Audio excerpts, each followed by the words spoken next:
What if the real secret to our health isn't in some high-tech lab, but locked away in an ancient, super controversial text? Today we're going to dive into something called the Essene Gospel of Peace.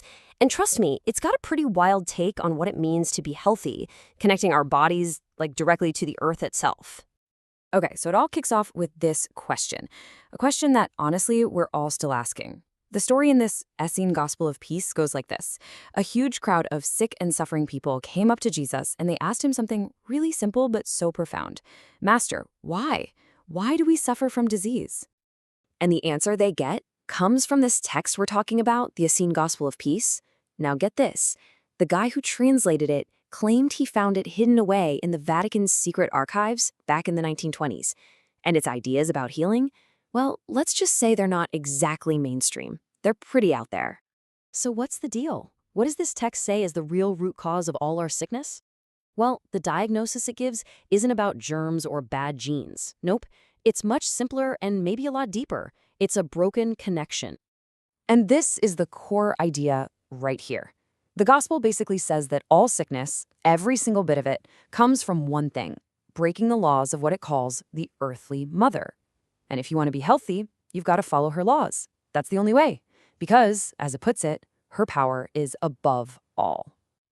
Okay, so you're probably wondering, who or what is this earthly mother? Well, the text explains her as this living, conscious force of nature.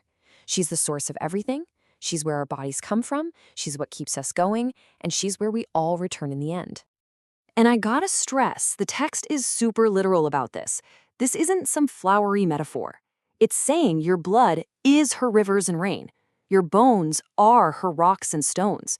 Your breath, that's literally her air. It teaches that every single part of you, your flesh, your eyes, your ears, is a direct piece of the natural world, made from the very stuff of the earth. And this is where it gets pretty serious, because when we break those natural laws, according to the gospel, we basically open the door for what it calls Satan. And we're not just talking about some external bad guy here. It's described as a force that gets inside your body and causes decay, sickness, and it takes away all those amazing gifts from nature. All right, so if the diagnosis is a broken connection, what's the prescription? How do you fix it?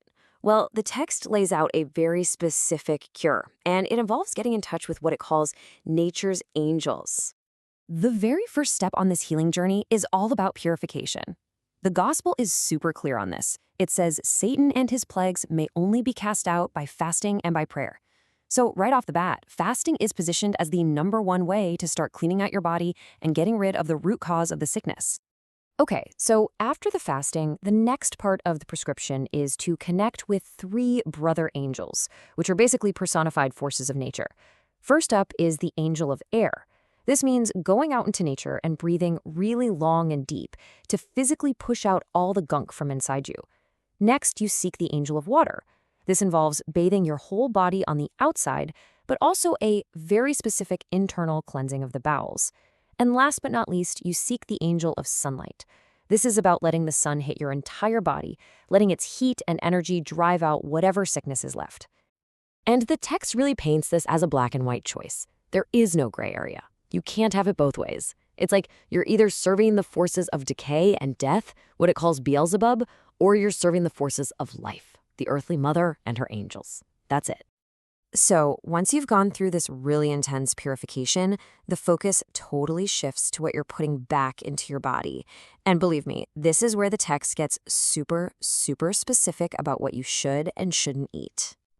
The entire diet is built on one really powerful idea.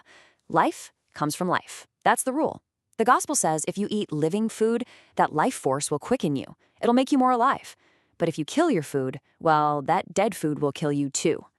So, how do you kill food? This is where it gets really interesting. The text talks about 2 different kinds of fire. You've got the fire of life, which is the sun. The sun's heat ripens food, fills it with energy. Then you have the fire of death. And that's any fire hotter than your own blood. Yep, we're talking about cooking. The text says cooking literally kills the food, and in doing so, it also kills your body and even your soul. This whole philosophy gets broken down into some very practical rules for eating at what it calls the table of God. And the guidelines are pretty strict. You're supposed to eat only raw foods, fruits, grains, herbs. You've got to practice moderation, which it defines as always eating a third less than you think you want. You only eat twice a day, and on the 7th day, you fast completely. No earthly food at all. It's a total rethink of how we relate to food, right? Now, I know what you might be thinking. All this intense physical stuff, it must just be about living a long, healthy life, right? But according to the gospel, that's not the whole story. This is all just the foundation for something way, way bigger.